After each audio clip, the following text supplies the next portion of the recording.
Hello, this is Algebra and equation solving equations using the distributive property, example 1.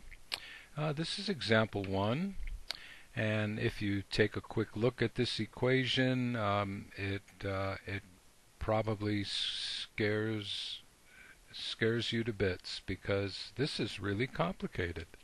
You know, we started out with things like this: x plus 2 equals 6. And that was easy. Then we went on to things like this: 3x plus 8 equals 23, and you learn that little by little you were able to get x equals 5.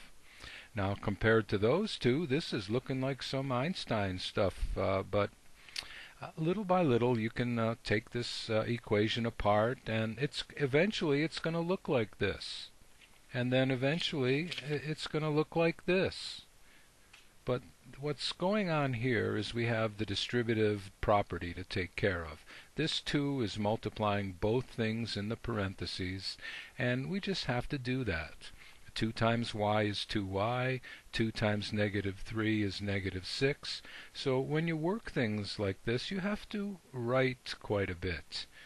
The biggest problem students have is that they try to do all of this stuff in their head, and they just make little notations, if any at all, and then they come up with the wrong answer. Please write things out just the way I am. 5y plus 2y, now those are like terms.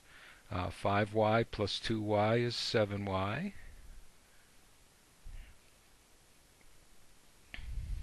See, and now by writing, we've made it look something like this. And the plan is going to be very similar.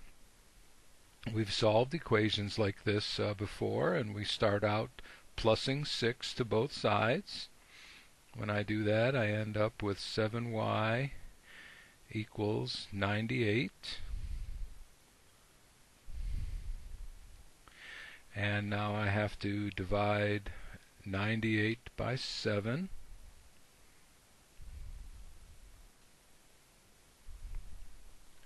And that answers 14. So when I divide 7 into both sides, I get y equals 14.